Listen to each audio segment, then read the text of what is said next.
Hey guys, how you doing? This is Manga etc. and I'm here today to bring the review for Toriko Manga chapter 389. As you can see, not my usual settings. I'm not in my room right now. I'm actually somewhere completely different, not even in the same house. But that doesn't matter. That doesn't change the quality of the review. It'll still be the same things that I would have said, just in a different place this time. So the chapter starts off with that guy, and I can't remember his name.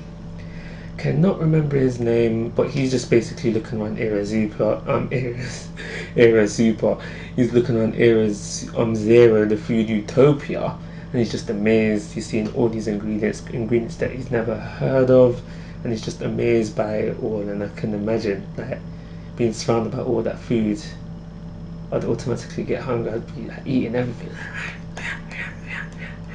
But he's not doing that. He's just actually looking around.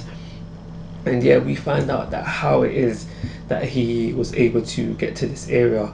Gourmet luck played a part in it, but it was also something to do with a bacteria within his body. I didn't really quite understand it, but we find out that as you're dropping down to Area Zero, your body is being decayed away until the point where you become mummified. But because of gourmet luck and something to do with his anatomy, he was able to survive the trip down to Area Zero. And that is the first bit of the chapter. The rest of the chapter is really spent around Midora fighting Acacia. We do get a bit where Brunchy takes Komatsu, the three chefs basically, says, yo, this area is too dangerous for you guys right now, I'm gonna take you away, takes them away.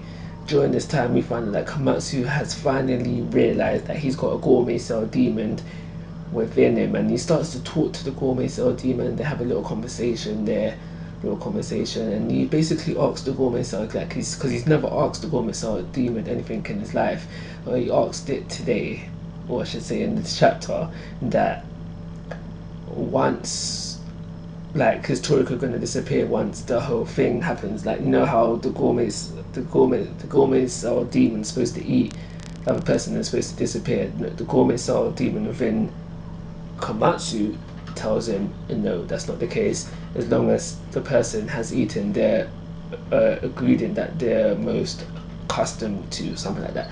Yeah, we're accustomed to.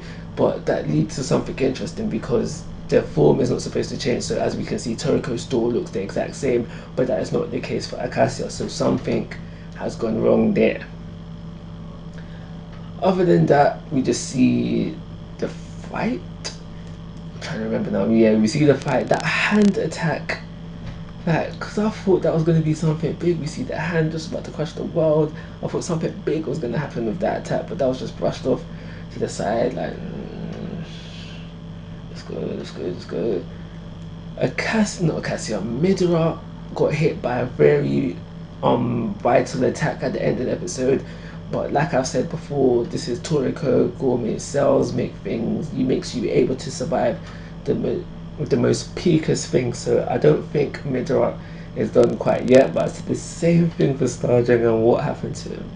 So maybe I should shut up on that. Shut up on this situation.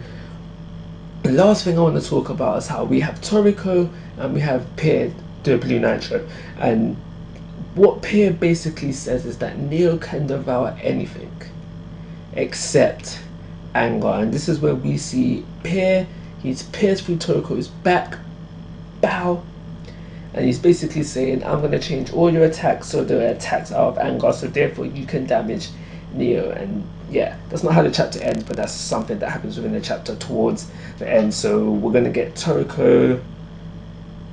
I don't think you can say that he's gotten stronger, but his attacks will be now attacks of anger, so therefore he'll be able to do more damage, because I think he's been doing some damage to Acacia, but now he's been able to do more damage to Neo, possibly defeat him on his ones. I don't know, because during the fight, especially within this chapter, I realized how many people Acacia is up against right now. Midora, Toriko, Bambino, the Wolves, Sunny, Coco, Zebra, and I know I've missed out. I know I've missed out some more. So I don't know what is to come. I don't know. I'm just riding it out. Just reading each chapter as it comes, not trying to predict nothing, because Toriko is completely unpredictable. I'm gonna give this chapter a 3-star rating and call it a review. Like always, guys, I'm asking for your thoughts and opinions. If you haven't already, please subscribe to my YouTube channel. But most importantly, take care. Have a nice day.